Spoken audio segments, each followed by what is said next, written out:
The team has secured the reports from the Avalon Catalina Sheriff's Station. It says there are two probable locations for Noah's plane, Empire Landing and Ripper's Cove.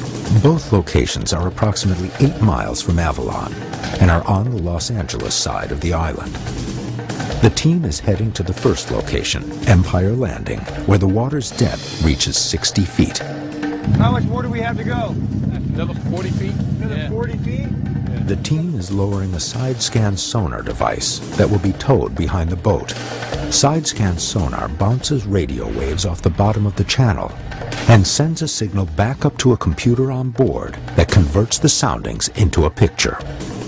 Joining the team are the sonar operators from Aqua Survey.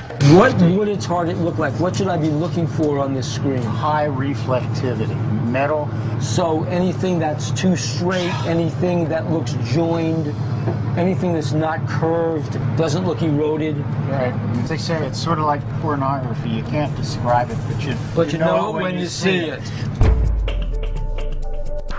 The team arrives at Empire Landing. Well, now, are we in the area right now, in the target area? Yeah, as we're coming up on it. The Aqua Survey team begins their sweep and will scan along parallel search lines called transits. Each transit takes approximately 30 minutes to cover.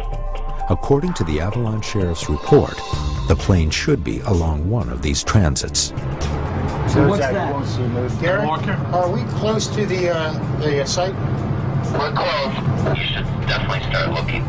Yeah, we just gone through a debris field there. Right, but he says that debris field is bull kelp. What showed up on sonar is actually bull kelp, a fast-growing type of seaweed common on the Pacific coast. The density of the kelp has given a false reading on the sonar. Do we think it's a plane? I don't think so. I don't think so. No, it didn't look like a plane to me. That's a negative. The team has confirmed that the wreckage is not at this site. It heads to the second possible location, Ripper's Cove, 4.5 miles to the east. I feel the urgency to follow this route 4.5 miles east of the Isthmus, and I'm sure we're going to hit that plane between here and that peak. I want that plane.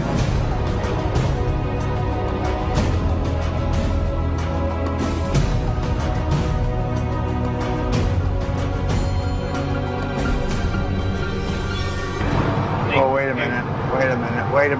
minute. Whoa. Uh-oh. Now look at the signal strength return here. Now that's high. That's a tail of an airplane. Right there. That's it. Look at that. That's a 15-foot wing, 30-foot wingspan. Look at the tail. Look at the tail. I think we got a tail and a wing. See it? We got a tail and a wing. Could this be it, Noah? Pat, come over here. Take a look at this. Passing over a debris field. No way. We got to take a look. Does that look like a wing and a tail, fuselage and a tail to you? Oh my God. Hey, Captain Dave? Yeah? Like we're over some kind of debris field. I think it's time to put some divers in the water. Sounds good. Let's get them in. Okay. Jake, you got 70 foot of water underneath the boat. Head due north. U pattern. Don't go below 100 foot. Okay, Jake, if you find the wreck, I want you to look to see first if the windshield is intact. I want you to look inside the cockpit if that's intact. If the cockpit's intact, look to see if the seat belts, either one, are still hooked up. After the crash, Noah claims he was removed from the plane by an unknown entity, possibly the same entity that brought the plane down. Noah was rescued outside of the plane. The only way out would have been through the windshield. If the seatbelt and windshield are intact, it would support Noah's story of what happened.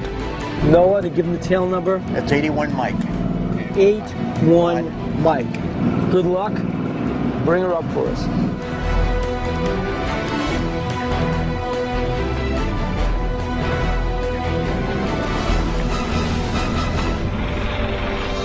Has the team found the wreckage of Noah's plane? I found our target. Could this plane wreck show proof of contact with an unidentified submerged object?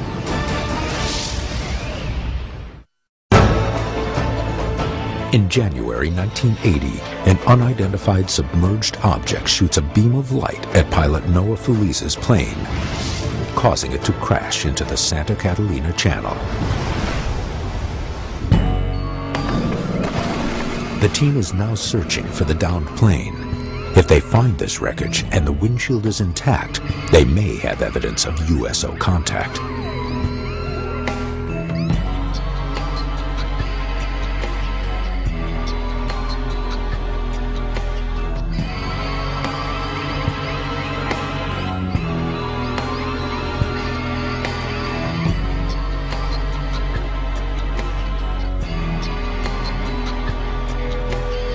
Jake, any luck? I don't know what that plane was from. A small boat. What? Small boat. Well, at first I thought it was a plane. I was like, oh man, here it is. I start like moving around, looking at it. I go to the back and I see this very familiar shape. It's an outboard motor. Outside of Felice's testimony, two other credible sources continue to list this area as the crash location: Catalina Baywatch and the Avalon Sheriff's Station. But now, the mystery has deepened. The aircraft is not here. Jake's come out of the water and he's done a lot of diving. He found a lot of targets down there, but didn't find Noah Felice's plane. Where is it? We're going to send Jeff and Ted to the lab. They're going to analyze the currents, the slope, the tides, the winds. They're going to find out what might have happened to Noah's plane. This is a mystery, but maybe in the lab we can figure out what happened to all that wreckage of Noah Felice's plane. Since 1980, the plane could have drifted from its original position. Hey John, Jeff. Hey.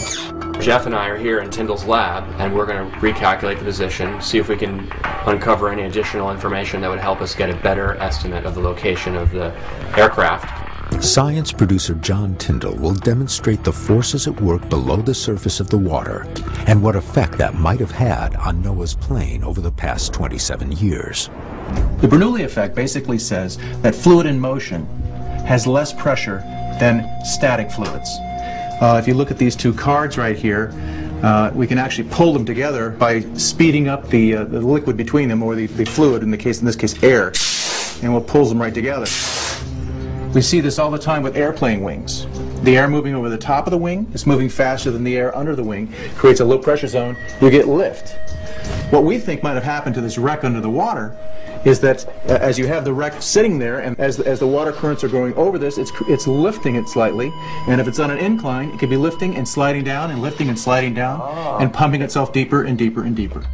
Let's see if we can prove that the aircraft fuselage has been agitated by a Bernoulli effect. If you look at the topography of the location just offshore there on Catalina Island, you have a very steep cliff face coming down to the waterline, and then actually it continues at a very steep slope down into the depths. And if the aircraft landed up close to the shoreline, and we believe that it landed in 40 to 50 feet of water, then it settled onto the bottom at a steep slope angle, which could lead to it sliding, moving over 30 years down slope and down into the depths. So I'm going to start the current flow. It's going to be a little loud, but we'll just have to talk over that. Yeah, and you see how it's actually digging out underneath the front side of the object and building up material. Oh, there on the it goes down, backside. right there. Settling down. As water rushes toward the sample, the ocean floor would be pushed away, allowing gravity to pull the object further down